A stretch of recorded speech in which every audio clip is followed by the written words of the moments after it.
Hello, hello, hello. Welcome back to English Podcast Avenue, the podcast where we make English easier, one conversation at a time. I'm your host, Sarah. And I'm Marcus. If you're new here, welcome to the family. And if you're a returning listener, you already know we keep it real, we keep it fun, and we keep it useful. That's right. So today we are diving into a topic that literally every English learner and honestly, even native speakers struggles with. Oh yes, we're talking about the most common grammar mistakes and most importantly, how to avoid them. This one is going to be so good. Stay with us. Okay, Marcus, let's kick things off with probably the most famous grammar confusion in the English language. Oh, I already know what you're gonna say. There, and there.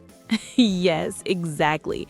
These three words sound completely identical, but they mean totally different things and are spelled differently. Right, so let's break them down one by one. First, T-H-E-I-R, there. This one shows possession. It means something belongs to a group of people. For example, the students forgot their homework. The homework belongs to the students, so we use their. Perfect. Now the second one, T-H-E-R-E, there. This one refers to a place, or it's used to introduce something. Like, let's meet there at 6 o'clock, or there is a cat on the roof. And the third, T-H-E-Y apostrophe R-E, there. This is simply a contraction. It means they are. So you can always test yourself. If you can replace the word with they are and the sentence still makes sense, use there. For example, they're coming to the party, which means they are coming to the party. Perfect. A great tip, Sarah. So the quick rule is possession equals there. Place or introduction equals there. They are equals there. Write that down, everyone. All right, and you know what? While we're on the topic of confusing words that sound the same, let's talk about your and your because people mix these up constantly. Oh, all the time. Even in text messages, emails, everywhere. So, Y-O-U-R, your, shows possession. It means something belongs to you. Like, is this your bag? Or, I love your accent. And Y-O-U apostrophe R-E, your, is a contraction of you are. Same trick applies here. If you can swap it with you are and it still makes sense, use your. For example, you're doing a great job, which means you are doing a great job. But here's a classic mistake people make writing you're welcome. Oh no, that's wrong. It should be you're welcome because you're saying you are welcome, not that welcome belongs to you. Exactly. So remember, your equals possession, your equals you are. Okay, moving on to something a little more technical but super important. Subject-verb agreement. This is a big one. A lot of learners and even fluent speakers make this mistake without realizing it. So the rule is simple in theory. A singular subject needs a singular verb, and a plural subject needs a plural verb.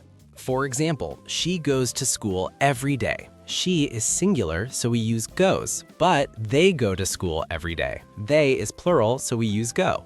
Where it gets tricky is with phrases in between the subject and the verb. Listen to this sentence.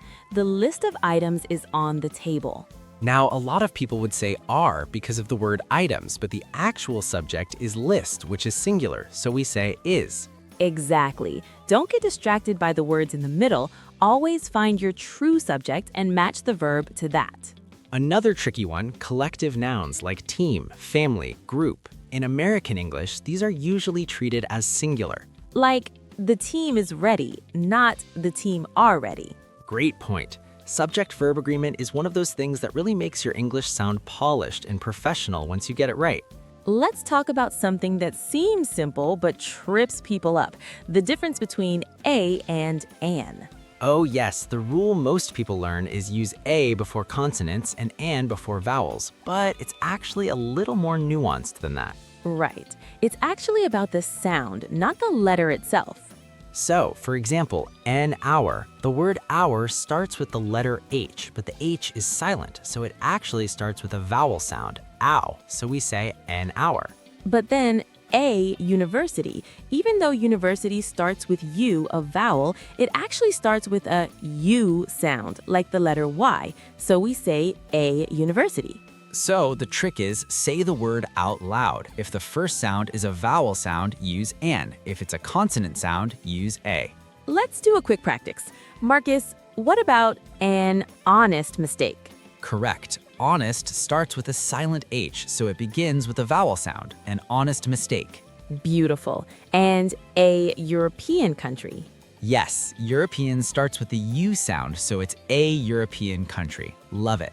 See, once you know it's about the sound, it all makes sense. Okay, this next one is something I personally find really interesting, the overuse and misuse of the word literally. Oh, Marcus, I feel like this one bothers you. It does a little, I'll be honest. So literally, it means something actually happened in real life. Like, I literally ran 5 miles this morning. That means you actually ran. It really happened. But people use it for exaggeration now. Like, I'm literally dying of laughter. You're not actually dying, you're just saying it for dramatic effect. Right, and while this has become very common in casual speech, in formal writing or professional settings, avoid using literally unless you mean it actually happened. Great point. Now, let's talk about verb tense errors, because this is huge for English learners. One of the most common is confusing the simple past and the present perfect. Let me give an example. A lot of learners say, I have seen that movie yesterday. Which sounds a little off. The correct sentence is, I saw that movie yesterday, because yesterday is a specific time in the past, so we use simple past. Right, you use present perfect, have or has, plus the past participle when there's no specific time mentioned, like I have seen that movie before. No specific time, just a general past experience. So the tip is, if your sentence includes a specific time expression like yesterday, last week, in 2020, use simple past. If it's a general experience with no set time, present perfect is your friend. Let's cover 2 more quick but really important ones. First, double negatives. In English, using 2 negatives in one sentence doesn't make it stronger, it actually makes it positive, so it does the opposite of what you intend. For example, I don't know nothing. Grammatically, this means I know something because 2 negatives cancel each other out. The correct way to say it is I don't know anything or I know nothing. Pick one negative and stick with it. Exactly, 1 negative per sentence. That's the rule in standard English. Now, the second one, fewer versus less. This one confuses so many people. Okay, so the rule is use fewer for things you can count and less for things you cannot count. So, there are fewer students in class today. You can count students, so we use fewer. And I drink less water than I should. You can't count water as individual units in this context, so we use less. A good test, can you put a number in front of it? 10 students, yes, you can count them, so use fewer. 10 waters, that sounds weird, so use less. I'd like 10 waters, please. Don't order that at a restaurant. All right, we are coming up on time, but wow, we covered so much today. We really did. Let's do a quick recap. Today on English Podcast Avenue, we talked about there, and how to tell them apart, your versus your, possession versus contraction, subject-verb agreement, always match your verb to the true subject, a versus an, it's about the sound, not the spelling, the misuse of literally and simple past versus present perfect, double negatives, and fewer versus less. That is a grammar toolkit right there. If you take just one of these lessons and apply it today, your English will already be stronger. And remember, making mistakes is part of learning. The fact that you're here, listening, working on your English, that already puts you ahead. Absolutely. We are so proud of every single one of you tuning in. Keep practicing, keep speaking, keep writing, and don't be afraid to make mistakes along the way. That's all for today's episode of English Podcast Avenue. If you enjoyed this episode, share it with a friend who's learning English. It might be exactly what they need. And leave us a comment or review. We love hearing from you. Until next time. Keep learning, keep growing, and we'll see you on the Avenue.